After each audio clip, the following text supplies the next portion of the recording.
പുരാണങ്ങൾ എല്ലാം പ്രതിപാദിക്കപ്പെടുന്ന സ്ഥലത്തിന് ഒരു പേരുണ്ട്. പൊതുവായി പറയുമ്പോൾ അതിന്റെ പേര് നൈമിഷാരണ്യം എന്നാണ്. കലിയുഗം ആരംഭിക്കപ്പെട്ട കാലഘട്ടത്തിൽ ശൗനകൻ എന്ന മുനിയുടെ നേതൃത്വത്തിൽ 88,000-ഓളം ഋഷിശ്രേഷ്ഠന്മാർ ഒരുമിച്ച് ചേരുകയും കലിയുഗത്തിലെ കെടുതികളെ കുറിച്ച് ചർച്ച ചെയ്യുകയും കലിയുഗത്തിൽ ഉണ്ടാകുന്ന ദുരന്താനുഭവങ്ങളെ, ദുഃഖ ദുരിതങ്ങളെ എങ്ങനെയാണ് അതിജീവിക്കാൻ സാധിക്കുക എന്നുള്ളതിന്റെ ഉപായത്തെ കുറിച്ച് ആരായുകയും ചെയ്യുന്നു. കലിയുഗത്തിലെ പ്രധാനപ്പെട്ട ദോഷങ്ങളായി അവർ എടുത്തു പറഞ്ഞത് കലിയുഗം ദുഃഖങ്ങളുടെയും ദുരിതങ്ങളുടെയും ഒരു ഇരുണ്ട കാലഘട്ടമാണ്. കലിയുഗത്തിലെ മനുഷ്യർ അല്പായുസുകളാണ്, അല്പബുദ്ധികളാണ്, അല്പഭാഗ്യന്മാരാണ്. ഇങ്ങനെയുള്ളവർക്ക് ആത്മസംതൃപ്തി ലഭിക്കുവാൻ എന്താണ് ചെയ്യേണ്ടത് എന്നുള്ളതിനെ കുറിച്ചാണ് ചർച്ച നടന്നത്. അങ്ങനെ ചർച്ച നടത്തുമ്പോൾ ഏറ്റവും ഒടുവിൽ അവരൊരു തീരുമാനത്തിൽ എത്തിച്ചേർന്നത് ഇതിന്റെ ഉത്തരം സൃഷ്ടികർത്താവായ സത്യലോകത്തിൽ സരസ്വതി ദേവിയോടൊപ്പം, അതായത് സംഗീതത്തിന്റെയും സാഹിത്യത്തിന്റെയും അധിദേവതയായ സരസ്വതി ദേവിയോടൊപ്പം വസിക്കുന്ന ബ്രഹ്മദേവനോട് ചോദിക്കാം എന്നാണ് അവർ തീരുമാനമെടുത്തത്. 88,000-ഓളം പേരും ഒരുമിച്ച് ബ്രഹ്മദേവനെ ധ്യാനിക്കുകയും ബ്രഹ്മദേവനെ ഭജിക്കുകയും ബ്രഹ്മദേവനെ സ്തുതിക്കുകയും ചെയ്തു. ഏറ്റവും ഒടുവിൽ ബ്രഹ്മദേവൻ പ്രത്യക്ഷപ്പെടുകയും അവരെ സത്യസാക്ഷാത്കാരത്തിന്റെ ലോകത്തിലേക്ക്, ബ്രഹ്മലോകത്തിലേക്ക് കൂട്ടിക്കൊണ്ടുപോവുകയും ചെയ്തു. അവരുടെ ചോദ്യത്തിന് ഉത്തരമായി ബ്രഹ്മദേവൻ മെല്ലെ ഒന്ന് ചിരിച്ചുകൊണ്ട് അവർക്ക് ഒരു ഉപഹാരം കൊടുത്തു, ഒരു ചക്രം കൊടുത്തു. ആ ചക്രത്തിന് ബ്രഹ്മദേവൻ പറഞ്ഞ പേര് നേമി എന്നാണ്. ഈ നേമിയുടെ പ്രത്യേകതയായി ബ്രഹ്മദേവൻ പറഞ്ഞത് ഈ ചക്രത്തിന് സൂര്യചന്ദ്രന്മാരുടെ തേജസ് ഉണ്ട് എന്നാണ്. സൂര്യചന്ദ്രന്മാരുടെ തേജസ്സുള്ള ഈ ചക്രം ഭൂമിയിൽ കൊണ്ടുപോയി നിരപ്പായ പ്രതലത്തിലൂടെ ഉരുട്ടാൻ അവരോട് പറഞ്ഞു. ഈ ചക്രം ശീർണമാക്കപ്പെടുന്ന, അതായത് പതിക്കപ്പെടുന്ന സ്ഥലത്ത് ഇരുന്ന് പുണ്യകർമ്മങ്ങൾ നിർവഹിക്കാൻ, ആ പുണ്യകർമ്മങ്ങൾ നിർവഹിക്കുന്നതിലൂടെ അവരുടെ ആത്മസംതൃപ്തി ലഭ്യമാകുന്നതിന് അനുസൃതമായ കാര്യങ്ങൾ സംഭവിക്കപ്പെടും എന്നും ബ്രഹ്മദേവൻ അരുളി ചെയ്യുന്നു. സൂര്യചന്ദ്രന്മാരുടെ തേജസ്സുള്ള നേമി എന്ന ചക്രവും കൊണ്ട് ഇവർ ഭൂമിയിലെത്തി. അന്ന് നിരപ്പായ പ്രദേശങ്ങൾ നദീതടങ്ങളായിരുന്നു. വിവിധ തരത്തിലുള്ള നദീതടങ്ങളിലൂടെ അവർ സഞ്ചരിക്കുകയും ഏറ്റവും ഒടുവിൽ ഗോമതി എന്ന നദിയുടെ തീരത്ത് അവർ എത്തിച്ചേർന്നപ്പോൾ, ഈ ചക്രവും കൊണ്ട് എത്തിച്ചേർന്നപ്പോ, ഒളിമ്പിക്സ് ഒക്കെ നടത്തുമ്പോൾ ദീപശിഖ കൊണ്ട് ഓടൂലേ, പുറകെ കുറച്ച് ആൾക്കാർ കാണൂലേ, അതുപോലെ ചക്രം മുന്നിൽ 88,000-ലധികം വരുന്ന ഋഷിശ്രേഷ്ഠന്മാർ, മഹാമനീഷികളായ അതിബുദ്ധിമാന്മാരായ, വിവിധ വിഷയങ്ങളിൽ പാണ്ഡിത്യമുള്ള, പ്രാഗൽഭ്യമുള്ള ഇവർ പിന്നിലുമായി സഞ്ചരിക്കപ്പെട്ടു. ഗോമതി നദിയുടെ തീരത്തെത്തിയപ്പോ ഈ ചക്രം അഥവാ നേമി, ബ്രഹ്മദേവൻ ചക്രത്തിന് കൊടുത്ത പേര് നേമി എന്നാണ്. ആ നേമി ശീർണമാക്കപ്പെട്ടു എന്ന് പറഞ്ഞാൽ പതിക്കപ്പെട്ടു. ആ പതിക്കപ്പെട്ട സ്ഥലത്തിന് അവർ ഒരു പേരിട്ടു. ആ പേരിന്റെ പേരാണ് ആ പേരാണ് നൈമിഷാരണ്യം. ചക്രം പതിച്ച പേര്, സ്ഥലത്തിന്റെ പേര്, നേമി ശീർണമാക്കപ്പെട്ട ഗോമതി എന്ന നദിയുടെ തീരം, അതിന്റെ പേരാണ് നൈമിഷാരണ്യം. കാലചക്രത്തിന്റെ ഗതിവിഗതികളിൽപ്പെട്ട് വല്ലാതെ ഉഴലുമ്പോൾ, സഞ്ചരിക്കുമ്പോൾ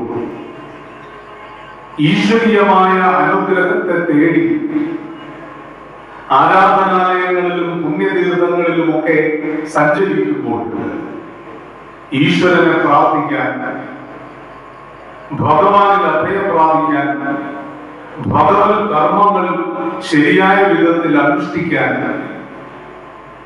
നാമം ജപിക്കാൻ, ഭഗവാന്റെ കഥകൾ അനുഭവങ്ങളുടെ പശ്ചാത്തലത്തിൽ പറയാൻ,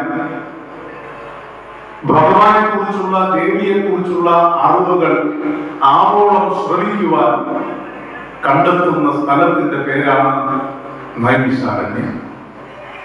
ഇന്നു മുതൽ ദേവി ഭാഗവതം പ്രതിപാദിക്കുന്ന ഭാഗവതത്തിലെ കഥകൾ കൂടി പ്രതിപാദിക്കപ്പെടുന്ന, ശിവപുരാണത്തിലെയും അധ്യാത്മരാമായണത്തിലെയും കഥകൾ പ്രതിപാദിക്കപ്പെടുന്ന ഈ സ്ഥലത്തിന്റെ പേര് നൈമിഷാരണ്യം എന്നാണ്. ഈ നൈമിഷാരണ്യത്തിന്റെ ഒരു വലിയ പ്രത്യേകത, കലിബാധ ഏൽക്കാത്ത സ്ഥലമാണ് നൈമിഷാരണ്യം. കലിയുഗം ആരംഭിക്കപ്പെട്ട അവസരത്തിലാണ് ഈ നേമിയുമായി സഞ്ചരിച്ചതെങ്കിലും ഈ നേമി അഥവാ ചക്രം ശീർണമാക്കപ്പെട്ട സ്ഥലത്ത് കലിയുടെ ബാധ ഏൽക്കൂല.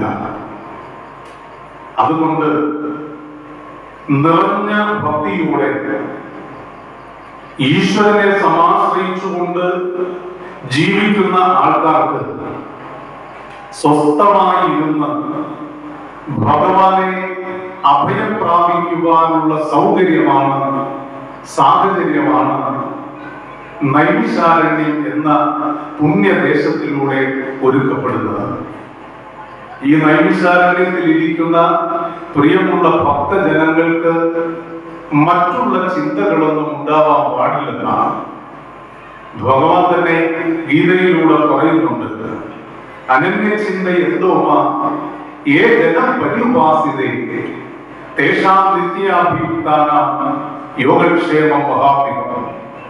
ഒരുവൻ ഏതൊരു ചിന്തയോടുകൂടിയാണോ എന്നെ സമാശ്രയിക്കുന്നത്, ആ രൂപത്തിൽ, ആ ഭാവത്തിൽ ഞാൻ അവന് ദർശനം നൽകും. ഒപ്പം അവന് യോഗക്ഷേമവും ഞാൻ പകർന്നു നൽകും. ഈ നൈമിഷാരണ്യത്തിൽ ഇരിക്കുമ്പോൾ, ഭഗവാനോട്, ഭഗവതിയോട് ചേർന്നിരിക്കുമ്പോൾ മറ്റ് ചർച്ചകൾക്ക് പ്രാധാന്യമില്ല, മറ്റു ചിന്തകൾക്ക് പ്രാധാന്യമില്ല. എന്ത് ചിന്തയാണ് വേണ്ടത്? എന്നെയും എനിക്കുള്ളതിനെയും ഭഗവാന്റെ ദേവിയുടെ പാദകമലങ്ങളിലേക്ക് ഞാൻ സമർപ്പിക്കുന്ന തരത്തിലുള്ള ഒരു മനസ്സോടു കൂടിയാണ് ഇവിടെ ഇരിക്കുന്നത്. ഭഗവാന്റെ വരദാനമാണ്, ദേവിയുടെ വരദാനമാണ് നമ്മുടെ ജീവിതം. നമ്മുടെ ജീവനെ, നമ്മുടെ ജീവിതത്തെ നിലനിർത്തുന്നത് ഈശ്വരനാണ്. അതുകൊണ്ട് എനിക്ക് ഈശ്വരനോട് കൂടുതൽ അടുക്കാനുള്ള ഏറ്റവും ഉചിതമായ ഒരു മാർഗത്തെ വെളിപ്പെടുത്തുന്ന, അനാവരണം ചെയ്യുന്ന ഈ ശ്രേഷ്ഠമായ തിരുസന്നിധിയിൽ മറ്റു ചിന്തകളൊന്നും കൂടാതെ ഇവിടെ ഭഗവാനെ സമാശ്രയിക്കേണ്ടുന്ന ധാർമ്മികമായ ഉത്തരവാദിത്വം എനിക്കുണ്ട് എന്ന് ചിന്തിക്കുവാൻ ഈ വാക്കുകൾ കേൾക്കുന്ന ഓരോരുത്തർക്കും സാധിക്കണമെന്നാണ് നവന്റെ മനസ്സോടെ പറയാനുള്ളത്. ഇതൊരു നൈമിഷാരണ്യമായി മാറണമെങ്കിൽ നിങ്ങൾക്ക് 3 ഘടകങ്ങൾ, 3 ഗുണങ്ങൾ ഉണ്ടാവണം. ഒന്ന്, ശ്രദ്ധ. ശ്രദ്ധിക്കുന്ന ആളിന് മാത്രം ലഭിക്കുന്നതാണ് ജ്ഞാനം. ശ്രദ്ധാവാൻ ലഭതേ ജ്ഞാനം. ശ്രദ്ധയിലൂടെ മാത്രമേ ജ്ഞാനം അഥവാ അറിവ്, പ്രത്യേകിച്ചും ഈശ്വരാനുസൃതമായ അറിവ് ലഭ്യമാക്കപ്പെടുകയുള്ളൂ. ഇവിടെ നിന്ന് പ്രതിപാദിക്കുന്ന പല കാര്യങ്ങളും ചിലപ്പോ നിങ്ങൾ വലയിട്ട് പിടിച്ചാൽ, അതായത് നെറ്റിൽ സെർച്ച് ചെയ്താൽ ചിലപ്പോൾ കിട്ടണമെന്നില്ല. നമ്മുടെ മക്കളെ ഏതെങ്കിലും ഒരു പോർഷൻ സ്കൂളിലോ കോളേജിലോ പഠിക്കാതെ പോയാൽ അത് പിന്നീട് നെറ്റിൽ സെർച്ച് ചെയ്ത് നമ്മുടെ മക്കൾക്ക് പഠിക്കാൻ പറ്റും.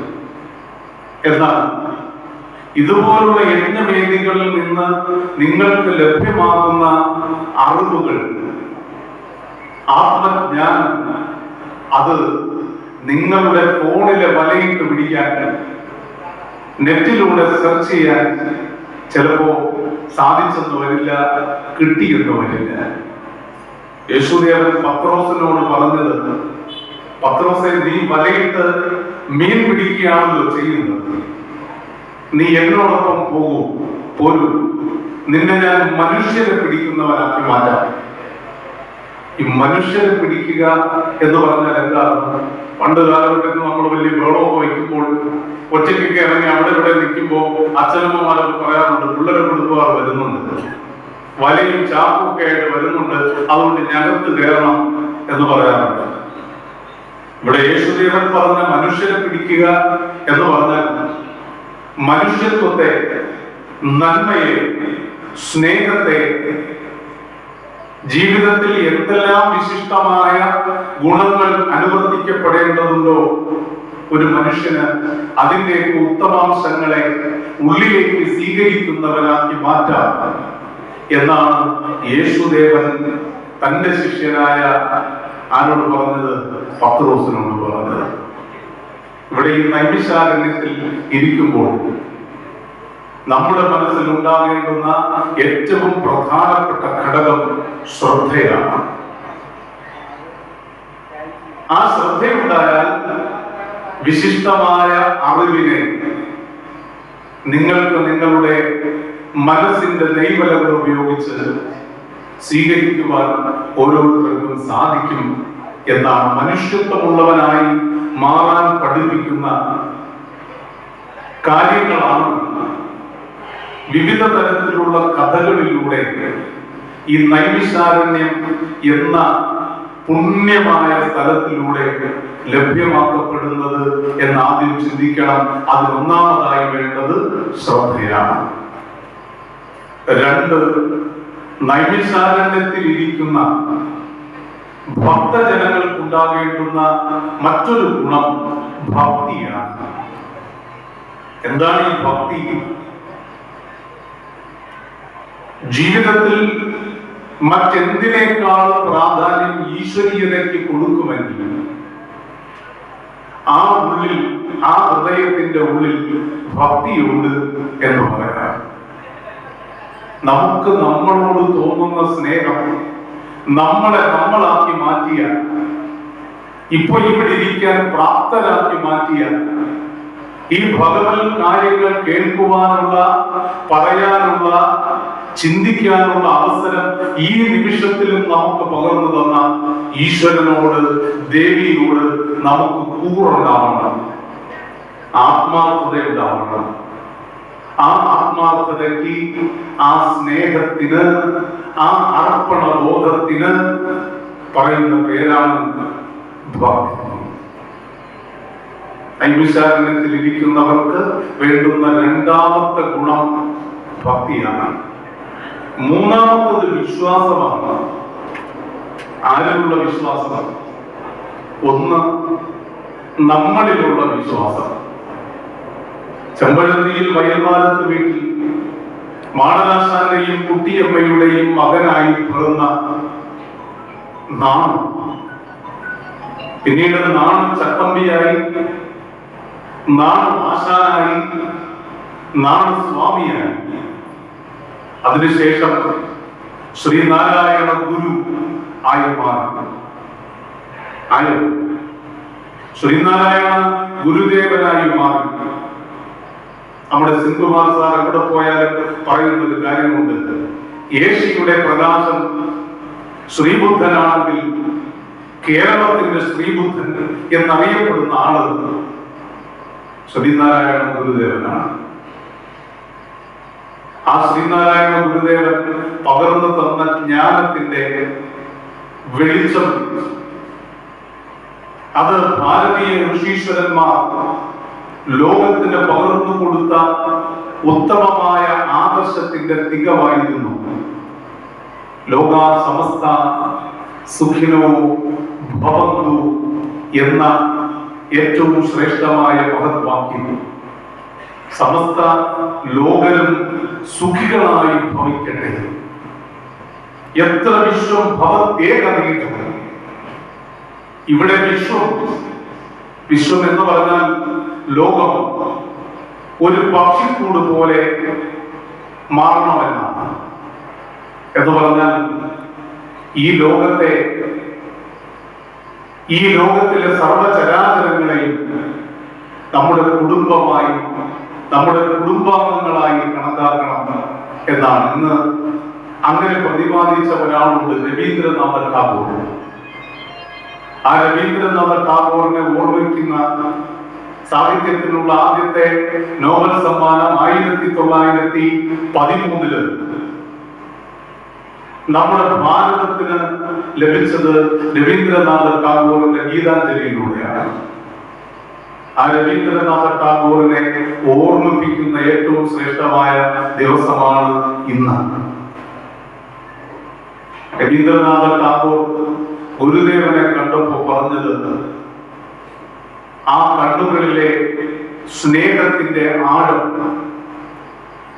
എന്നെ വല്ലാതെ അത്ഭുതപ്പെടുത്തുന്നു എന്നാണ്. CF ആൻഡ്രൂസ് മുതലായിട്ടുള്ള ആൾക്കാർ ഗുരുവിനെ കുറിച്ച് പറഞ്ഞത്, ലോകത്തിന്റെ പല ദേശത്തും ഞാൻ സഞ്ചരിച്ചിട്ടുണ്ട്, എന്നാൽ ശ്രീനാരായണ ഗുരുദേവന് തുല്യനോ അതിനേക്കാൾ ശ്രേഷ്ഠനോ ആയ ഒരു വ്യക്തിയെ എനിക്ക് കാണാൻ സാധിച്ചിട്ടില്ല എന്നാണ്. ഗുരു പഠിപ്പിച്ചത് ഭാരതീയ ദർശനങ്ങളാണ്, സനാതന സംസ്കാരത്തിന്റെ ദർശനങ്ങളാണ്. ഗുരുവിന്റെ സമകാലീനായിരുന്നു ചട്ടമ്പി സ്വാമികൾ. ആ ചട്ടമ്പി സ്വാമികളുടെയും ശ്രീനാരായണ ഗുരുദേവനെയും യോഗവിദ്യയുടെ മഹത്വം പഠിപ്പിച്ച അയ്യാവ സ്വാമിയുടെ സ്മരണാദിനമായിരുന്നു ഇന്നലെ. ചട്ടമ്പി സ്വാമികൾ പറഞ്ഞു, യോഗവിദ്യ പഠിച്ചാൽ, ആത്മവിദ്യ പഠിച്ചാൽ പിന്നെ ഒന്നും പഠിക്കണ്ട, ഒന്നിനും നമ്മൾ തുനിയേണ്ടതില്ല, നമുക്ക് മോക്ഷത്തിലേക്ക് പോകാം. നമ്മുടെ ഉള്ളിൽ ഉറങ്ങിക്കിടക്കുന്ന മൂലാധാരത്തിൽ ഒരു ശക്തി ചൈതന്യമുണ്ട്. ആ ശക്തി ചൈതന്യത്തിന്റെ പേര് ലളിതാ സഹസ്രനാമത്തിൽ പറഞ്ഞിട്ടുള്ള ഒരു പേരാണ് കുണ്ടലിനി എന്നാണ് ആ പേര്. ആ കുണ്ടലിനി എന്ന് പറയുന്ന ശക്തി ചൈതന്യത്തെ ഉയർത്തിയാൽ നമ്മുടെ ജനനേന്ദ്രിയത്തിനും വിസർജനേന്ദ്രിയത്തിനും മധ്യത്തിൽ ത്രികോണാകൃതിയിൽ 3.5 ചുറ്റുള്ള പാമ്പിന്റെ ആകൃതിയിലുള്ള ആ ഭാഗത്തെ, മൂലാധാരം എന്ന ഭാഗത്തെ ദൈവികമായ ചൈതന്യം, ദൈവികമായ ശക്തി ചൈതന്യം കുണ്ടലിനിയെ ഉയർത്തിയാൽ മൂലാധാരത്തിൽ നിന്ന് അടുത്ത ഭാഗം സ്വാധിഷ്ഠാനം, അടുത്തത് മണിബന്ധത്തോട് ചേർന്നുള്ള ഭാഗം മണിപൂരകം, അടുത്തത് അനാഹതം. നമ്മുടെ ഈ നെഞ്ചിന്റെ മധ്യഭാഗമുണ്ടല്ലോ, 2 ഭാഗത്തും വന്ന് ചേരുന്നതിന്റെ മധ്യമുണ്ടല്ലോ, അനാഹതം. മറ്റൊന്ന് നമ്മുടെ കണ്ഠനാളത്തോട് ചേർന്ന ഭാഗം വിശുദ്ധി, മറ്റൊന്ന് ഭ്രൂമധ്യം, ആജ്ഞ. ഈ 6 ആധാര ചക്രങ്ങളിലൂടെ ഈ കുണ്ടലിനി ശക്തിയെ ഉത്ഥാപനം ചെയ്യിപ്പിച്ച് ഉയർത്തി തലച്ചോറിന്റെ വികാസം പ്രാപിച്ച ബോധമണ്ഡലത്തെ കുറിച്ച് ഋഷീശ്വരന്മാർ പറഞ്ഞത് സഹസ്രാരപത്മം എന്നാണ്. വികാസം പ്രാപിച്ച നമ്മുടെ തലച്ചോറിനെ, ബോധമണ്ഡലത്തെ 1000 ഇതളുള്ള താമര എന്ന് വിശേഷിപ്പിച്ചു. ആ സഹസ്രാര പത്മത്തിലൂടെ കടത്തിവിട്ട് നമ്മുടെ തലയോട്ടി ഒക്കെ ചേരുന്നതിന്റെ മധ്യത്ത് ഒരു ചെറിയ സുഷിരമുണ്ടത്രേ. പണ്ട് കാലഘട്ടത്തിൽ നമ്മൾ കുളിച്ച് വരുമ്പോ ചെറിയ കാലഘട്ടത്തിൽ കുറച്ച് പൊടിയെടുത്ത് പദത്തിൽ തിരുമ്മിത്തരും അമ്മ. എന്തിനാ? വെള്ളം താഴാതിരിക്കാൻ. അന്നേ നമുക്കറിയാം ഇതിന്റെ മുകളിൽ വെള്ളം വീണ താന്നു പോകും. അപ്പൊ അവിടെ എന്തോ സുഷിരമുണ്ട്, ശരിയല്ലേ? അമ്മ വശത്ത് തേച്ചില്ല, നെറ്റിയിൽ തേച്ചില്ല, പിന്നെയോ ഉച്ചിയിലാണ് തേച്ചത്. ആ സുഷിരത്തിന് ബ്രഹ്മരന്ധ്രം എന്ന് പറയും. മൂലാധാരത്തിലെ കുണ്ടലിനി ശക്തി ചൈതന്യത്തെ ആ ആധാരങ്ങളിലൂടെ കടന്ന് സഹസ്രാര പത്മത്തിലൂടെ കടന്ന് ബ്രഹ്മരന്ധ്രത്തിൽ എത്തിച്ചു നിർത്തുന്ന ഒരവസ്ഥയുണ്ട്. ആ അവസ്ഥയ്ക്ക് പറയുന്ന പേര് സമാധി എന്നാണ്. കേട്ടിട്ടുണ്ടോ? ഇവിടെ ഉള്ളത് കേട്ടിട്ടില്ലേ? കേട്ടിട്ടുണ്ടോ സമാധി എന്ന്? കേട്ടിട്ടുണ്ടോ? കേട്ടിട്ടുണ്ട്. ആ സമാധിയിലൂടെ മോക്ഷം പ്രാപിച്ചു, നിർമ്മാണം പ്രാപിച്ചു എന്ന് പറഞ്ഞാൽ ആ ആത്മാവ് അവിടെ നിന്നും പോയി. ഇങ്ങനെ ഇരിക്കുമ്പോ ഈ ആത്മചൈതന്യത്തെ ബ്രഹ്മരന്ധ്രത്തിലേക്ക് എത്തിച്ചു നിർത്തുമ്പോ അതിന് സമാധി എന്ന് പറയുന്നത്. ആ സമാധിയിൽ നിന്ന് ഈ ആത്മാവ് മുകളിലേക്ക് പോയാൽ മോക്ഷപ്രാപ്തി നേടി എന്ന് പറയുന്നു.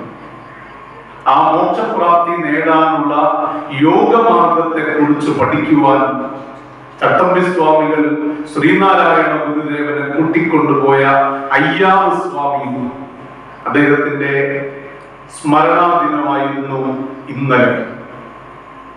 ഇന്ന് രവീന്ദ്രനാഥ ടാഗോറിന്റെ വലിയ ബന്ധമാണുള്ളത്.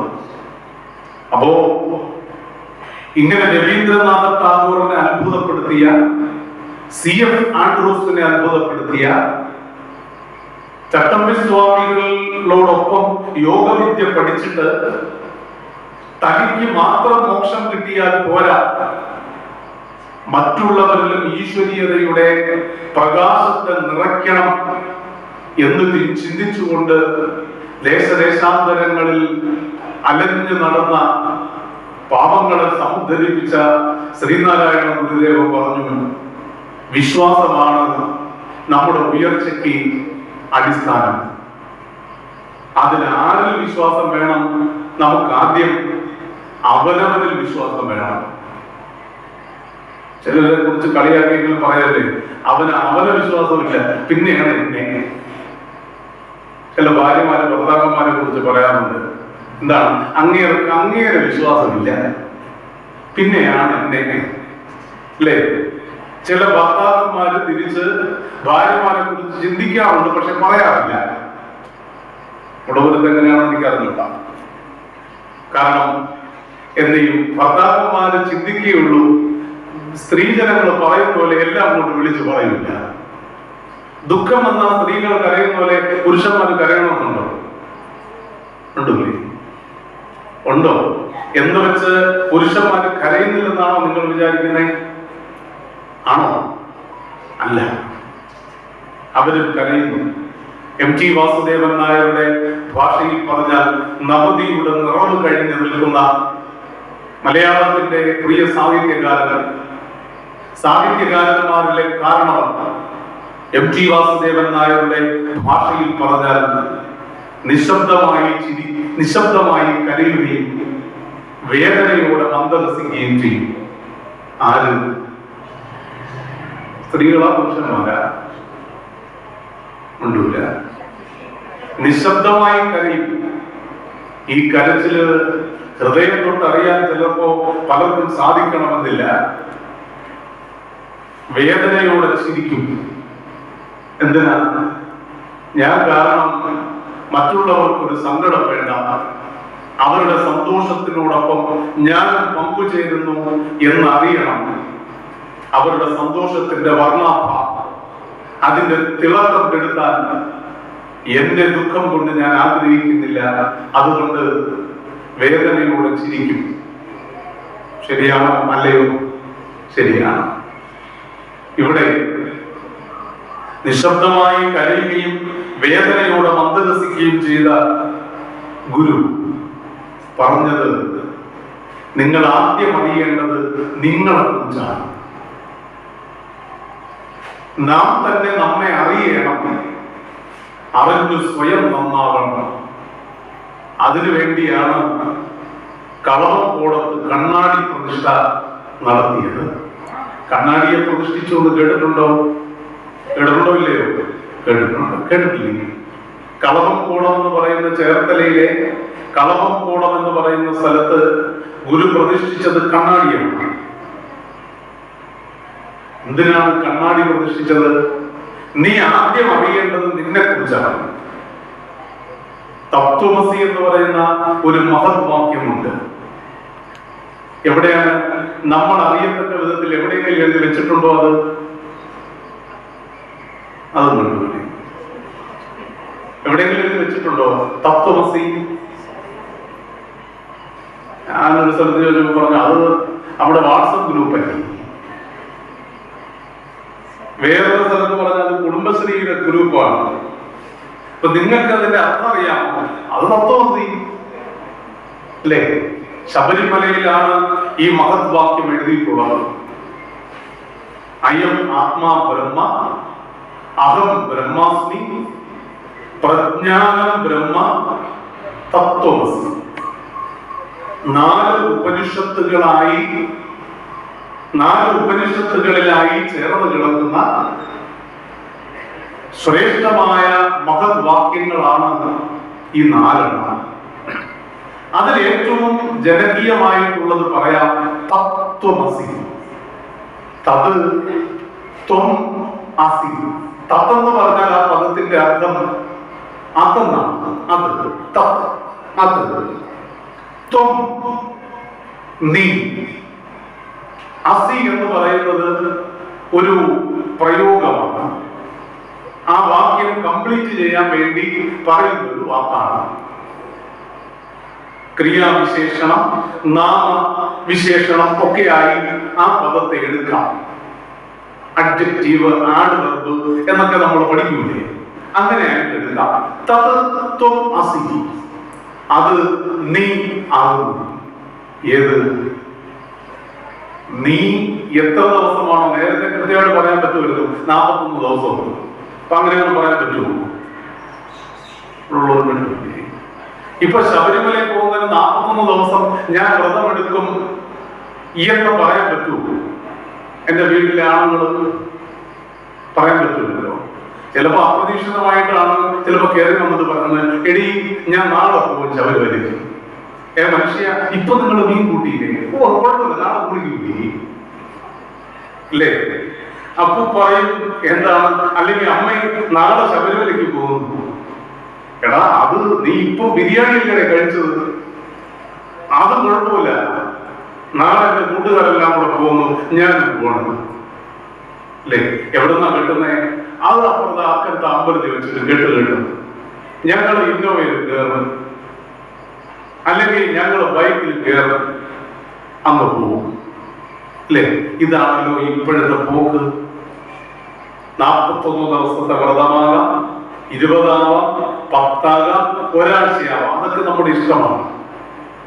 നമ്മുടെ മനസ്സ് ഈശ്വരനിലേക്ക് ചേരുന്നതിന് അനുസൃതമായി നമ്മുടെ ശീലത്തെ ക്രമപ്പെടുത്തുന്നതിനാണ് വ്രതം എന്ന് പറയുന്നത്. കൊച്ചുകുട്ടികൾക്ക് നമ്മൾ എടുക്കുന്ന പോലെ 41 ദിവസത്തെ വ്രതത്തിന്റെ ആവശ്യമില്ല. അതിന്റെ കാരണം പറയുന്നത് എന്താണെന്നറിയാമോ? വൈലോപ്പിള്ളി ശ്രീധരമേനോ പറയുന്നത്, വാക്കുകൾ കൂട്ടിച്ചൊല്ലാൻ വയ്യാത്ത കിടാങ്ങളെ ദീർഘദർശനം ചെയ്യും ദൈവജ്ഞനല്ലോ നിങ്ങൾ. കൊച്ചുകുട്ടികളുടെ മനസ്സ് നിഷ്കളങ്കത കൂടുതലാണ്. ഭഗവാനെ കുറിച്ച് പറഞ്ഞാൽ അതവർക്ക് ഉൾക്കൊള്ളാൻ സാധിക്കുന്നതാണെങ്കിൽ, നേരത്തെ പലതവണ കേട്ടിട്ടുണ്ടെങ്കിൽ അവരൊക്കെ അപ്പോഴേ കൈകൂപ്പി പ്രാർത്ഥിക്കും. ഭഗവാനെ നന്നായി തൊഴൂ. ശരിയാണോ അല്ലയോ? കാരണം നമ്മളെക്കാൾ എത്രയോ മടങ്ങ് സംശുദ്ധമാണ് നമ്മുടെ മക്കളുടേത്, കൊച്ചുമക്കളുടേത്. നമ്മൾ നേരത്തെ അങ്ങനെ ആയിരുന്നു, വലുതായപ്പോഴാണ് കള്ളത്തരം പഠിച്ചത്. പറഞ്ഞു മനസ്സിലായില്ലേ? ഈശ്വരീയതയിലേക്ക് ചെന്നെത്തുവാൻ നമ്മുടെ മനസ്സിനനുസൃതമായി നമ്മുടെ ശരീരത്തെ ക്രമപ്പെടുത്തുകയാണ്, നമ്മുടെ നിഷ്ഠകളെ ക്രമപ്പെടുത്തുകയാണ് വ്രതാനുഷ്ഠാനത്തിലൂടെ ചെയ്യുന്നത്. 41 ദിവസം എന്ന് പറയുന്നത് പ്രത്യേകിച്ചും മനുഷ്യന്റെ ശരീരത്തെ, അവന്റെ മനസ്സിനെ പരിവർത്തനം ചെയ്യാനുള്ള ഏറ്റവും കുറഞ്ഞ കാലാവധിയാണ്. നമ്മുടെ കൈ ഒടിഞ്ഞ 1.5 മാസമെങ്കിലും കെട്ടിവെക്കണമെന്ന് പറയൂലേ? ഒരു സർജറി കഴിഞ്ഞ് വന്നാൽ ഏറ്റവും കുറഞ്ഞൊരു 1.5 മാസമെങ്കിലും റെസ്റ്റ് എടുക്കണമെന്ന് പറയാറില്ലേ? പറയാറുണ്ടോ? പറയാറുണ്ട്. എന്തിനാ ഈ 1.5 മാസം പറയുന്നത്? നമ്മുടെ ശരീരത്തെ, നമ്മുടെ മനസ്സിനെ ഒരു തലത്തിൽ നിന്ന് മറ്റൊരു തലത്തിലേക്ക് ക്രമപ്പെടുത്താനുള്ള ഏറ്റവും കുറഞ്ഞ കാലാവധിയാണ് ഏത്? 41 ദിവസം. ശബരിമലയിലെ വ്രതാനുഷ്ഠാനത്തിന്റെ 41 ദിവസത്തിന് മറ്റൊരു പ്രത്യേകത കൂടിയുണ്ട്. ലോകത്തിലുള്ള ഏതൊരു മനുഷ്യനെ എടുത്ത് നോക്കിയാൽ ഒന്നുകിൽ സൂര്യന്റെ അല്ലെങ്കിൽ ചന്ദ്രന്റെ സഞ്ചാരത്തിനനുസരിച്ചായിരിക്കും അവർ കാലഘട്ടത്തിൽ നിർണയിക്കുന്നത്, കലണ്ടർ നിർണയിക്കുന്നത്. സൂര്യനെ ഭൂമി പ്രദക്ഷിണം ചെയ്യുന്നതിന് വേണ്ടി എടുക്കുന്ന സമയം 365.4 ദിവസമാണ്. ഇപ്പൊ വ്യത്യാസം വല്ലതും ഉണ്ടോ? അടുത്തിറങ്ങി പത്രമൊന്നും വായിച്ചില്ലേ? ഉണ്ടോ? ഇല്ല. ശരി. ചന്ദ്രൻ ഭൂമിയുടെ ഉപഗ്രഹമാണല്ലോ ചന്ദ്രൻ. ചന്ദ്രൻ ഭൂമിയെ പ്രദക്ഷിണം ചെയ്യുന്നതിന് എടുക്കുന്ന സമയമാണ് 324 ദിവസം. 365 നിന്ന് 324 കുറച്ചാൽ എത്ര ദിവസം കിട്ടും? ആശന്റെ കാര്യങ്ങൾ പറയണം. ഇപ്പൊ പറഞ്ഞേ എത്ര ദിവസം കിട്ടും? 41 ദിവസം. അതാണ് ഈ 41. ഈ 41 ദിവസം നമ്മുടെ ശരീരത്തിൽ ഭൗതികമായ എനർജി, ഊർജം തരുന്നത് സൂര്യനാണ്. ഒരു ചെടി, ഒരു വിത്ത് വളർന്ന് ചെടിയാകണമെങ്കിൽ, അത് വളർന്ന് വൃക്ഷമാകണമെങ്കിൽ സൂര്യനിൽ നിന്നുള്ള ഊർജം ലഭിച്ചേ മതിയാവും. ആണല്ലോ. എന്നാൽ ഒരു വൃക്ഷത്തിൽ എന്തെല്ലാം ഗുണങ്ങൾ ഉണ്ടാവണമോ ആ ഗുണങ്ങളെ ഒക്കെ നിറയ്ക്കുന്നത്, ഇൻസ്റ്റാൾ ചെയ്യുന്നത് ചന്ദ്രനാണ്. സൂര്യനെ ഭൗതികമായ ഊർജത്തിന്റെ അധിപനായും ഊർജത്തിന്റെ സോഴ്സ് ഉറവിടമായും, ചന്ദ്രനെ മനസ്സായി, ബുദ്ധിയായി, അതായത് ഉള്ളിലെ ഊർജത്തിന്റെ ഉറവിടമായി പ്രതിപാദിക്കുന്നു. സൂര്യന്റെ വർഷത്തിൽ നിന്ന് ചന്ദ്രന്റെ വർഷം കുറയ്ക്കുമ്പോൾ കിട്ടുന്ന 41 ദിവസത്തെ പ്രത്യേകിച്ചും മനുഷ്യന് ഒരു തലത്തിൽ നിന്ന് അടുത്ത തലത്തിലേക്ക് അവന്റെ മനസ്സിനെ, ശരീരത്തെ ക്രമപ്പെടുത്തുന്ന ഏറ്റവും ചെറിയ കാലയളവായി പറയുന്നു. ഈ 41 ദിവസം വ്രതം നോറ്റ് ശ്രീ ധർമ്മശാസ്താവിന്റെ മുന്നിൽ ശബരിമലയിൽ ചെല്ലുമ്പോൾ ഒരു ഉപനിഷത്ത് വാക്യമാണ് എഴുതി വെച്ചിരിക്കുന്നത്. ആരാണ് തത്വമസി എന്ന് പറഞ്ഞു? എവിടെയാണ് തത്വമസി എന്ന് കണ്ടത് എന്ന് ചോദിച്ചാൽ നമ്മൾ ശബരിമലയിൽ എന്ന് എഴുതി വെക്കും. അല്ലേ? നിങ്ങൾ പറഞ്ഞപ്പോഴും എനിക്ക് വളരെ സന്തോഷം തോന്നി. എന്നാൽ അതൊരു ഉപനിഷത്ത് വാക്യമാണ്. എന്താ ഈ ഉപനിഷത്ത്? ആദ്യമുണ്ടായത് വേദങ്ങളാണ്. ആ വേദം വളരെ ലളിതമായി, നിറഞ്ഞ സ്നേഹത്തോടെ പ്രിയമുള്ളവരെ അടുത്ത് പിടിച്ചിരുത്തി പകർന്നു കൊടുക്കുന്ന വിധത്തിൽ വ്യാഖ്യാനം ചെയ്യപ്പെട്ടതാണ് ഉപനിഷത്ത്. ഉപ അധികം നി അധികം സത്ത്. സത്തായ കാര്യങ്ങൾ, നമ്മുടെ ജീവിതത്തിൽ അനിവാര്യമായി നമ്മൾ മനസ്സിലാക്കേണ്ടുന്ന കാര്യങ്ങൾ, നമുക്ക് ഏറ്റവും പ്രിയങ്കരനായ വ്യക്തി നമ്മളെ അടുത്ത് പിടിച്ചിരുത്തി വളരെ പ്രാധാന്യത്തോടുകൂടി പകർന്നു നൽകുന്ന വിധത്തിൽ ആവിഷ്കരിക്കപ്പെട്ടിട്ടുള്ള ജ്ഞാന സംഹിതയാണ് ഉപനിഷത്ത്. അതിൽ ഒട്ടേറെ ഉപനിഷത്തുകൾ ഉണ്ടെന്ന് പറയുന്നു. 108 ഉപനിഷത്തുകൾ പ്രധാനമാണ്. അതിൽ 10 അതിപ്രധാനം. അവിടെ ഇരിക്കുന്ന ആ ചുവന്ന ഷാള് പുതച്ച് ഇങ്ങോട്ട് നോക്കിയിരിക്കുന്ന പാവപ്പെട്ടവന്റെ അടുത്ത് ചെന്നാൽ ദശോപനിഷത്ത് എന്ന് പറഞ്ഞൊരു പുസ്തകം കിട്ടും. അതിപ്രധാനമായ 10 ഉപനിഷത്ത്. 108. അപ്പൊ അദ്ദേഹത്തിന്റെ മനസ്സ് എന്നോട് പറയുന്നുണ്ട് 108 ഉപനിഷത്തും ഇവിടെ ഉണ്ട്. ആർഷശ്രീ പബ്ലിക്കേഷന്റെ 108 ഉപനിഷത്തും അവിടെ ഇരിപ്പുണ്ട്. ഈ 108 പഠിക്കണം എന്ന് ഞാൻ പറയുന്നില്ല. 10 പേരെങ്കിലും അല്ലെങ്കിൽ 10 ഉപനിഷത്തുകളെ കുറിച്ച് ആധികാരികമായിട്ടെങ്കിലും ഒന്ന്, അല്ലെങ്കിൽ ആമുഖമായിട്ടെങ്കിലും നമ്മളൊന്ന് അറിഞ്ഞിരിക്കണം. അതിൽ അതിപ്രധാനമായ ഉപനിഷത്തുകളിൽ ഒന്നാണ് ചാന്തോക്യ ഉപനിഷത്ത്. എന്തുപനിഷത്ത്? ചാന്തോക്യ ഉപനിഷത്ത്. ആ ചാന്തോക്യ ഉപനിഷത്തിൽ പറയുന്ന മഹത് വാക്യമാണ് തത് ത്വം അസി, തത്വമസി. ഹേ മനുഷ്യ, ഹേ പ്രിയമുള്ളവനെ, നീ ഇത്രയും ദിവസത്തെ വ്രതാനുഷ്ഠാനം പാലിച്ച് ആഹാര നീകാരാദികളൊക്കെ പലപ്പോഴും ത്യജിച്ച് നിനക്കിഷ്ടമുള്ള ഭക്ഷണം നിന്നെ പലപ്പോഴും നിന്റെ മനസ്സിനെ മാടി വിളിക്കുമ്പോഴും അത് വേണ്ടാന്ന് വെച്ച്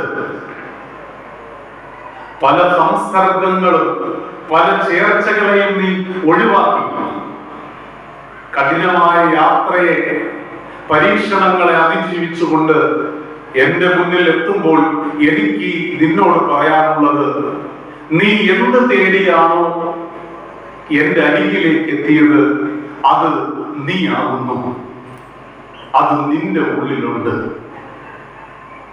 ഓരോരുത്തരോടും, കാശുള്ളവനോടും കാശില്ലാത്തവനോടും, അറിവുള്ളവനോടും അറിവില്ലാത്തവനോടും, ഉദ്യോഗമുള്ളവനോടും ഇല്ലാത്തവനോടും, പിന്നെയോ മലയാളിയോടും തമിഴിനോടും ആന്ധ്രാക്കാരനോടും തെലുങ്കനോടും സായിപ്പിനോടും ഹിന്ദുവിനോടും ഇസ്ലാമിനോടും ക്രിസ്ത്യാനിയോടും ബുദ്ധമതക്കാരനുണ്ടെങ്കിൽ അവരോടും അയ്യപ്പന് പറയാനുള്ള ഏക മഹത്വാക്യം, നീ എന്തന്വേഷിച്ചാണോ വന്നത് അത് നിന്റെ ഉള്ളിലുണ്ട്, അത് നീയാകുന്നു. മനസ്സിനുള്ളിൽ ദൈവം ഇരുന്നാൽ മനുഷ്യനും ദൈവവും ഒന്ന്. മനസ്സിനുള്ളിൽ ദൈവം ഇരുന്നാൽ മനുഷ്യനും ദൈവവും ഒന്ന്. മനുഷ്യൻ ഒന്നാണെന്ന സത്യം എന്റെ മണികണ്ഠ സ്വാമി അരുൾ ചെയ്തു. എന്റെ മുന്നിൽ വരുന്ന എല്ലാവരുടെയും ഉള്ളിൽ ആരുണ്ട്? ഞാനുണ്ട്. ആ നിന്നിലെ എന്നെ നിനക്ക് കണ്ടെത്താൻ സാധിച്ചാൽ നീ എന്റെ അടുത്ത കക്ഷിയാണ്. എന്താ അർത്ഥം? നിന്റെ ഉള്ളിലിരിക്കുന്ന എന്നെ, നിന്റെ ആരാ? നമ്മൾ ഓരോരുത്തരും. എന്നെ എന്ന് പറയുന്ന ആരാണ്? അയ്യപ്പൻ.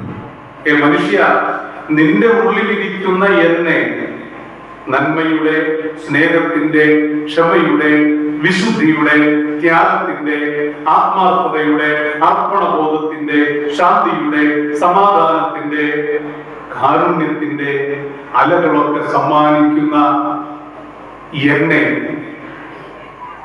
അല്ലെങ്കിൽ ഞാൻ നിന്റെ ഉള്ളിലുണ്ട്. അത് കണ്ടെത്താനും അതിനെ വളർത്താനും നിനക്ക് സാധിച്ചാൽ ഞാനും നീയും ഒന്നാണ്. ജീവാത്മാവും ഞാൻ എന്നത് പരമാത്മാവാണ്. അയ്യപ്പൻ പറയുമ്പോ ആണല്ലോ ഈശ്വരീയമായ ചൈതന്യം. നീ എന്ന് അയ്യപ്പൻ പറയുന്നത് ആരോടാണ്? എന്നോടും നിങ്ങളോടുമാണ്. അല്ലേ? ജീവിയോടല്ലേ? അപ്പൊ ജീവിയുടെ ഉള്ളിൽ കുടികൊള്ളുന്ന ആത്മാവിന് എന്ത് പറയും? ഓരോ ജീവിയുടെയും ഉള്ളിൽ കുടികൊള്ളുന്ന ആത്മചൈതന്യത്തെ ജീവാത്മാവെന്ന് പറയും. പറയൂ, അതിന് വേറെ എന്തെങ്കിലും പേര് പറയൂ? ജീവാത്മാവെന്ന് പറയും. പ്രപഞ്ചമാകെ നിറഞ്ഞു നിൽക്കുന്ന ചൈതന്യത്തിന് പറയുന്ന പേരെന്താ? എന്ത് പറയും? പരമാത്മാവും. ജീവാത്മാവും പരമാത്മാവും ഒന്നാണ് എന്ന ചൈതന്യത്തെ പഠിപ്പിക്കുന്നു അയ്യപ്പ ഭഗവാൻ. അതിന് നമുക്ക് വേണ്ടത് ഒന്ന് നമ്മളിലുള്ള വിശ്വാസം. നമ്മളാക്കിയത് ഈശ്വരനാണ് എന്ന ചിന്ത. ഞാൻ ആരാണ് എന്ന് ആദ്യം നമ്മളോട് ചോദിക്കണം. അപ്പൊ നമുക്ക് ഒരുപാട് ഉത്തരം കിട്ടും. ഞാനൊരു മകനാണ്, ഞാനൊരു ഭർത്താവാണ്, അല്ലെങ്കിൽ ഭാര്യയാണ്, ഞാനൊരു അച്ഛനാണ്, അല്ലെങ്കിൽ അമ്മയാണ്, ഞാനൊരു ബിസിനസ്സുകാരനാണ്, അധ്യാപകനാണ്, പോലീസുകാരനാണ്, അല്ലെങ്കിൽ പട്ടാളക്കാരനായിരുന്ന ആളാണ്, അല്ലെങ്കിൽ എന്താണ് കൃത്യസമയത്ത് ഇപ്പോഴും വാച്ച് നോക്കുക ആൾക്കാരെ എത്തിക്കുന്ന കണ്ടക്ടറായിരുന്ന ആളാണ്, ഒപ്പം ഞാനൊരു വില്ലേജ് ഓഫീസറാണ്, അതുമല്ലെങ്കിൽ ഞാൻ യജ്ഞാചാര്യനാണ്, അതുമല്ലെങ്കിൽ ഞാൻ ബിസിനസ്സുകാരനാണ്. ഇങ്ങനെ ഒരുപാട് ഉത്തരങ്ങൾ നമുക്ക് പറയാൻ പറ്റും. ശരിയാണല്ലയോ? ഇങ്ങനെ ഒരുപാട് കാര്യങ്ങൾ നമുക്ക് നമ്മളെ കുറിച്ച് ഒരു A4 പേപ്പറിൽ നമ്മളെ കുറിച്ച് എഴുതിയാൽ ആ പേപ്പർ പോരാതെ വരും. ഞാൻ ആരൊക്കെയാണ് എന്ന് ഓർത്തു വെച്ചാൽ ഏറ്റവും അവസാനം ഇതിനെല്ലാം കൂടെ ഒരു ഡബിൾ ബ്രാക്കറ്റ് ഇടണം. എന്നിട്ട് പറയണം, ഇങ്ങനെയെല്ലാം എന്നെ ആക്കിയത് ആരാ? ഈ ഭൂമിയിൽ എന്നെ ആനയിച്ച ഈശ്വരനാണ്. ഈശ്വരൻ ഈ ഭൂമിയിലേക്ക് നമ്മളെ പറഞ്ഞയച്ചില്ലായിരുന്നെങ്കിൽ നമ്മുടെ അമ്മയുടെ വയറ്റിൽ നമുക്ക് സ്ഥാനം കിട്ടുമായിരുന്നോ? മിണ്ടൂല്ലേ നിങ്ങൾ? കിട്ടുമായിരുന്നോ? ഇല്ലല്ലോ. ആ അമ്മയുടെ വയറ്റിൽ നിന്ന് പിറന്നുകൊണ്ടാണല്ലോ അമ്മയേക്കാൾ ജീവന്റെ ജീവനായി നമ്മളെ സ്നേഹിച്ചത് ആണല്ലോ, അല്ലേ? ഈശ്വരൻ നമ്മളെ ഇങ്ങോട്ട് അയച്ചില്ലായിരുന്നെങ്കിൽ നമ്മുടെ കൂടപ്പുറപ്പുകളെ നമുക്ക് കിട്ടുമായിരുന്നോ? ഇല്ല. ഈശ്വരൻ നമ്മളെ അയച്ചില്ലായിരുന്നെങ്കിൽ നമ്മള് അംഗൻവാടിയില് അല്ലെങ്കിൽ സ്കൂളില് കോളേജിലൊക്കെ പോയപ്പോൾ നമുക്ക് കിട്ടിയ നല്ല സൗഹൃദങ്ങളെ ഹൃദയത്തിലേക്ക് സൂക്ഷിക്കാൻ ഇപ്പോഴും നമുക്ക് സാധിക്കുമായിരുന്ന ഈശ്വരൻ നമുക്ക് കഴിവ് തന്നില്ലായിരുന്നെങ്കിൽ മുഖത്ത് നോക്കി ചിരിച്ചില്ലെങ്കിലും ഫേസ്ബുക്കിൽ നോക്കാൻ നമുക്ക് സാധിക്കുമായിരുന്ന നമ്മുടെ പ്രിയമുള്ളവരെ മുടമുരുത്ത അല്ലെങ്കിൽ ഇരട്ടക്കലിങ്കില, അതുമല്ലെങ്കിൽ മുരുക്കും പുഴയില, അല്ലെങ്കിൽ ആറ്റിങ്ങല, ചെറിയ കിഴ വെച്ച് കണ്ടാൽ ചിരിക്കാൻ നമുക്ക് സമയമില്ലെങ്കിലും ഈ കക്ഷി രാത്രി നമ്മൾ ഫോണെടുത്ത് നോക്കുമ്പോ, അല്ലെങ്കിൽ നേരം തുടർന്ന ഉടനെ ഫോണെടുത്ത് നോക്കുമ്പോ ഒരു ഫേസ്ബുക്ക് പോസ്റ്റ് ഇടുകയാണെങ്കിൽ നമ്മൾ ലൈക്ക് ചെയ്യില്ലേ? ചെയ്യൂല്ലയോ? ചെയ്യും. ഇന്ന് എന്നെ കാണാൻ വന്ന, അല്ലെങ്കിൽ എന്നെ വളരെയധികം, എന്റെ യജ്ഞങ്ങളെ വളരെയധികം ഇഷ്ടപ്പെടുന്ന ഓലയിൽ ജി ബാബുച്ചേട്ടനും ചടയമംഗലത്തെ വിനോദ് ഭരത അദ്ദേഹവും പറഞ്ഞത്, ചേട്ടാ എന്തെങ്കിലും ഒരു പ്രഭാഷണ ശകലം രാവിലെ ഇടണം. അത് രാവിലെ ഇടേണ്ടുന്ന സമയം എന്താണെന്നറിയാമോ? 3:30 മണിക്കും 4 മണിക്കും ഇടയ്ക്ക്. ഓരോരുത്തരും അവരവരുടെ ജോലിക്ക് അനുസൃതമായി 4:30 മണി മുതൽ ഉണർന്നെണീക്കും. ആണോ അല്ലയോ? അല്ലേ? ആ സമയത്ത് ചേട്ടനിടുന്ന പോസ്റ്റ് ഡൗൺലോഡ് ചെയ്യപ്പെടുന്നു, അല്ലെങ്കിൽ അതിനകത്ത് ആഡ് ചെയ്യപ്പെടുന്നു. ആണല്ലോ. ഇവരെ ഉണർന്നെഴുന്നേൽക്കുമ്പോ മുമ്പാണെങ്കിൽ 2 കരങ്ങൾ, ഹൈന്ദവ മതവിശ്വാസിയാണെങ്കിൽ 2 കൈകൾ ഇങ്ങനെ ചേർത്ത് പിടിച്ചിട്ട് അത് മുഖത്തേക്ക് ചേർത്ത് കൊണ്ടുവന്ന് കണ്ണൊന്ന് തുറപ്പിക്കും. എന്നിട്ട് ഈ കയ്യിലേക്ക് നോക്കി ഒരു മന്ത്രമുണ്ട്, കരാഗ്രേ വസതേ ലക്ഷ്മി.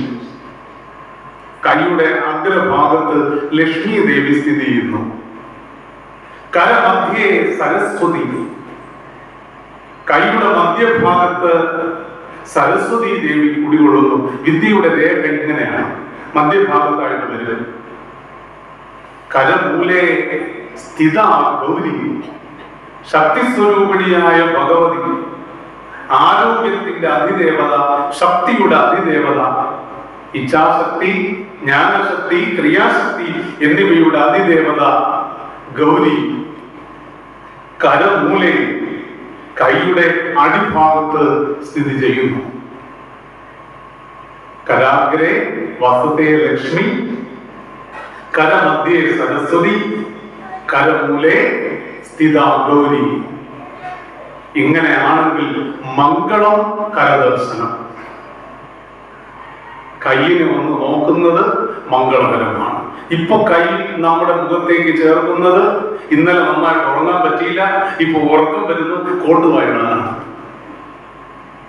ആണോ അല്ലയോ? ഇനി ഞാൻ ഇങ്ങനെ വായകണം തുറന്നു വെച്ച് അടുത്ത പക്ഷി പേടിച്ചാൽ അതുകൊണ്ട് അടച്ചു വയ്ക്കാം.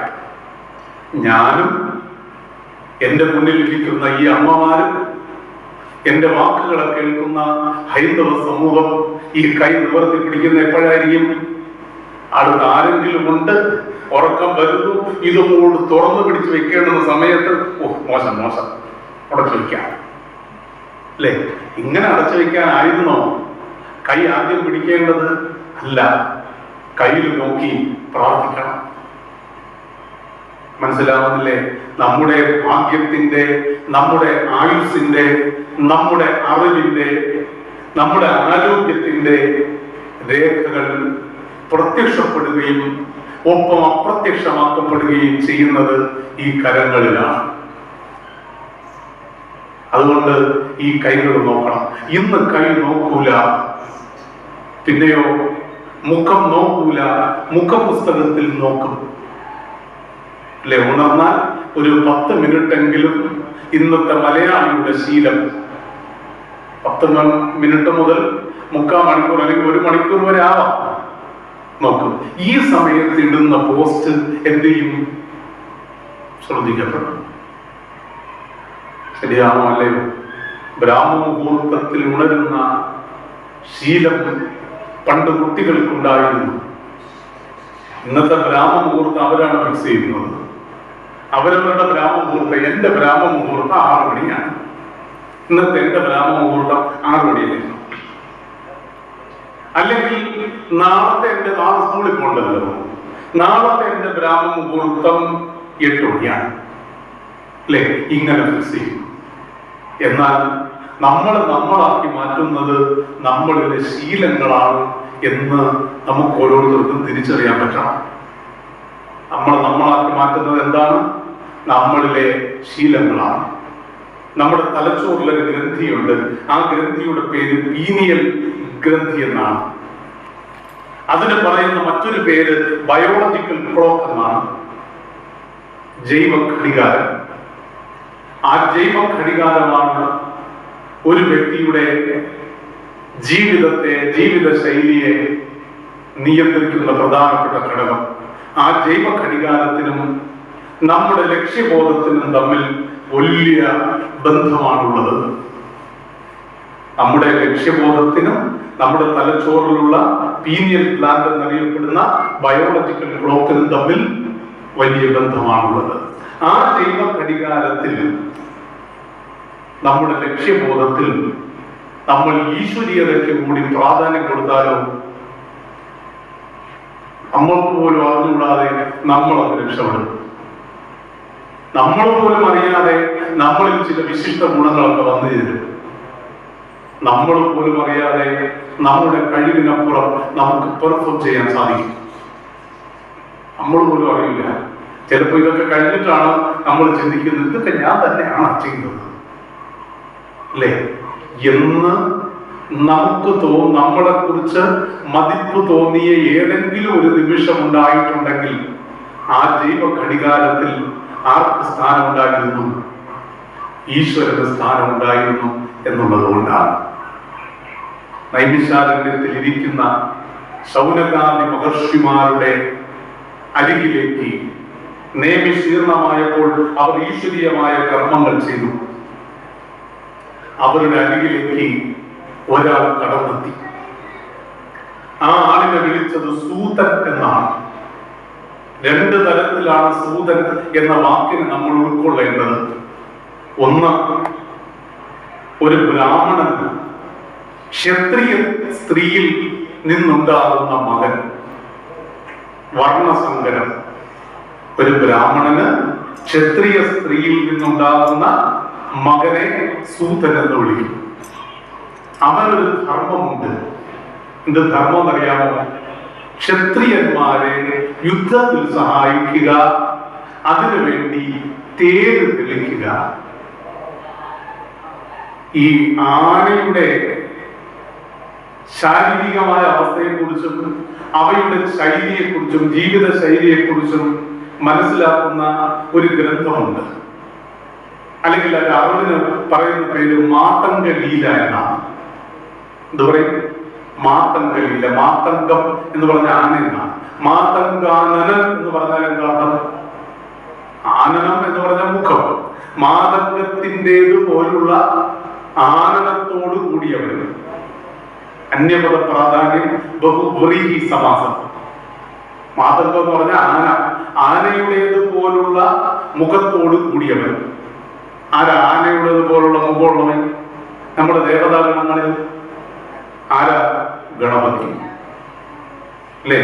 ഗജാനനൻ ഇല്ലേ? അപ്പോ ആനയെ ശീലിപ്പിക്കുന്നതിന് മാതംഗ ലീല മനസ്സിലാക്കണമെന്നാണ്. അതുപോലെ കുതിരയെ ശീലിപ്പിക്കുന്നതിന് നമ്മൾ മനസ്സിലാക്കേണ്ടത് അശ്വഹൃദയമാണ്. അശ്വം എന്ന് പറഞ്ഞാൽ കുതിര. കുതിരയുടെ മനസ്സറിയുന്ന വിദ്യ പഠിച്ചിരിക്കണമെന്നാണ്. എന്നാലേ ഒരിടത്ത് നിന്ന് അടുത്ത സ്ഥലത്തേക്ക് പോകാൻ പറ്റൂ. ഏത് പ്രതിസന്ധിയിൽ നിന്നും നമുക്കൊപ്പമുള്ളവരെ തരണം ചെയ്യാൻ പറ്റും, രക്ഷപ്പെടുത്താൻ പറ്റും. അങ്ങനെയുള്ളവരെ സൂതന്മാർ എന്നാണ് വിളിക്കാറുള്ളത്. പിന്നെ ഇവർക്ക് വേറൊരു കാര്യം കൂടെ ഇവിടത്തെ സൂതനെ പറയും.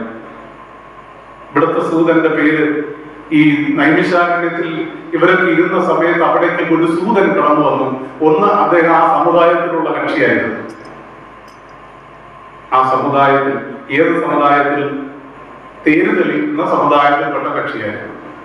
രണ്ടാമത്തത്, ഇദ്ദേഹം വേദവ്യാസന്റെ ശിഷ്യനായിരുന്നു. വേദങ്ങളും പുരാണങ്ങളും ഒക്കെ അത് എഴുതിയ ആളിൽ നിന്ന് നേരിട്ട് അറിയാനുള്ള ഒരു ഭാഗ്യം കിട്ടിയ കക്ഷിയാണ് അദ്ദേഹം. എന്നിട്ടോ അത് നന്നായി പകർന്നു കൊടുക്കാൻ, ലളിതമായി പകർന്നു കൊടുക്കാൻ ഇദ്ദേഹത്തിന് അറിയാമായിരുന്നു. മൂന്നാമത്തെ കാര്യം, കേൾക്കുന്ന ആളിന്റെ മനസ്സാകുന്ന തേരിനെ ഈശ്വരൻ എന്ന ലക്ഷ്യത്തിലേക്ക് കൊണ്ടുചെന്നെത്തിക്കുവാൻ സാധിക്കുന്ന പ്രാഗൽഭ്യം ഇദ്ദേഹത്തിനുണ്ടായിരുന്നു. ഒന്നുകൂടെ ഇതുകൂടെ പറഞ്ഞുകൊണ്ട് ഞാൻ നിർത്തിക്കൊള്ളാം. ഇവിടുത്തെ തേരെന്താണ്? കേൾക്കുന്ന ആളിന്റെ മനസ്സാകുന്ന, ഹൃദയമാകുന്ന വണ്ടി. അമേരിക്ക എന്ന് കേൾക്കുമ്പോൾ നമ്മുടെ മനസ്സാകുന്ന വണ്ടി ആദ്യം എത്തൂലേ? വയനാട് എന്ന് കേൾക്കുമ്പോ ഇന്നലകളിൽ നമ്മൾ TV-യിൽ കണ്ട, രാവിലെ പത്രത്തിൽ കണ്ട വയനാടിലേക്ക് നമ്മുടെ മനസ്സെത്തൂലേ? എത്തോ ഇല്ലയോ? അതിനുശേഷമാണ് നമ്മുടെ ശരീരം എത്തുന്നത്. ആണോ അല്ലയോ? ഇപ്പൊ ഏതൊരു കാര്യത്തിലും ആദ്യം എത്തേണ്ടത് എന്താണ്? മനസ്സാണ്. മനസ്സാകുന്ന വണ്ടിയാണ്, തേരാണ്. നമ്മുടെ മനസ്സാകുന്ന തേരിനെ ഈശ്വരൻ എന്ന ലക്ഷ്യത്തിലേക്ക് നയിക്കാൻ സാധിക്കുന്ന ആളാണ് ഇവിടുത്തെ സൂതൻ. കേൾക്കുന്നവർ പണ്ഡിത ശ്രേഷ്ഠന്മാർ, വിവരമുള്ളവർ, വിജ്ഞാനത്തിനപ്പുറം വിവേകമുള്ളവർ. വിവേകം എന്താണ്? തിരിച്ചറിവ്. ഞാനല്ല വലുത്, ഈശ്വരനാണ് വലുതെന്ന തിരിച്ചറിവുള്ളവർ ആയിരുന്നു ഈ ശൗനകാദി മഹർഷിമാർ. അല്ലാതെ ഞാൻ നേടിയ വിദ്യയാണ് ഏറ്റവും വലുതെന്ന് ചിന്തിച്ചാൽ വേറൊരാൾ പറയുന്നത് കേൾക്കാൻ പറ്റുമോ? ഞാൻ പുലിയല്ലേ, പിന്നെ അവരൊക്കെ പറയുന്നത് ഞാൻ പുലി കേൾക്കണം? ഞാൻ വേറെ ലെവലല്ലേ? അതിനേക്കാളും വലിയ കക്ഷിയല്ലേ? അല്ലേ?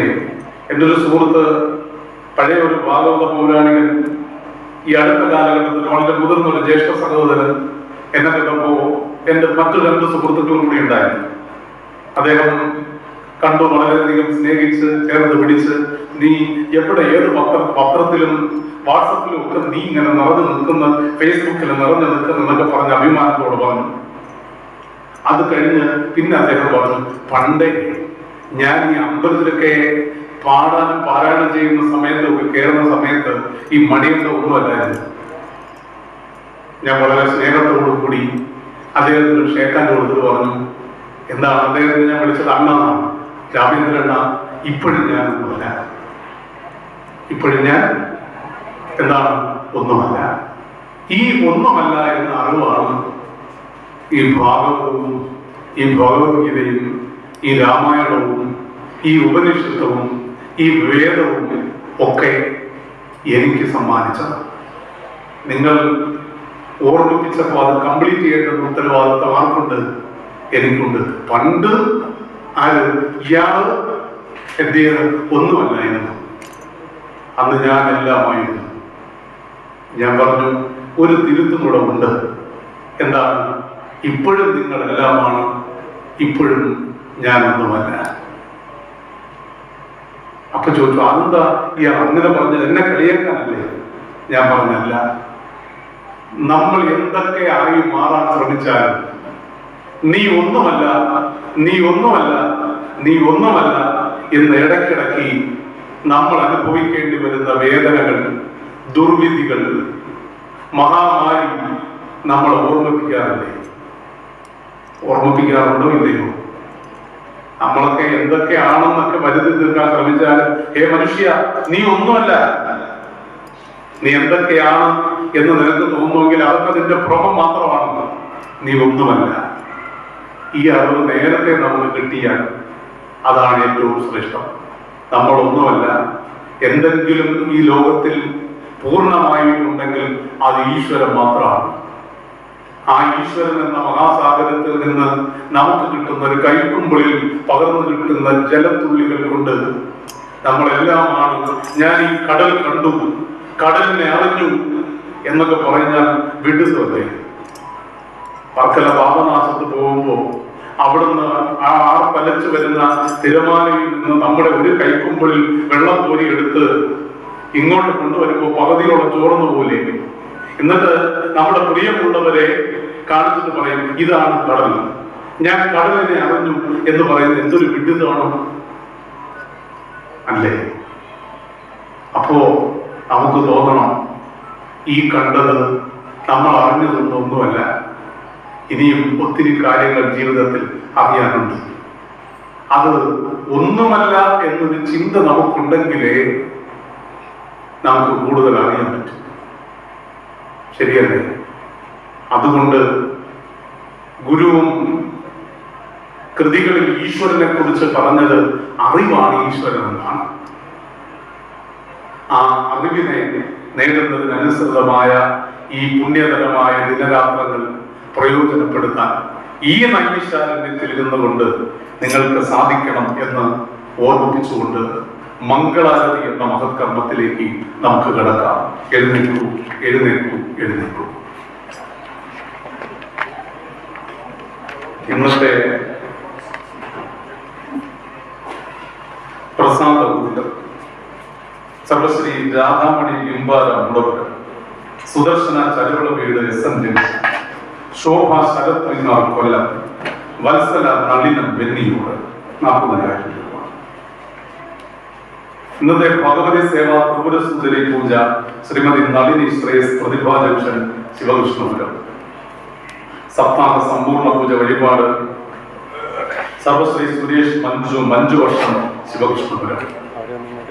ഈ പേര് പറഞ്ഞ മഹത് വ്യക്തികളെ ഇങ്ങോട്ടേക്ക് വരണം. പേര് പറഞ്ഞ മഹത് വ്യക്തികളെ ഇങ്ങോട്ട്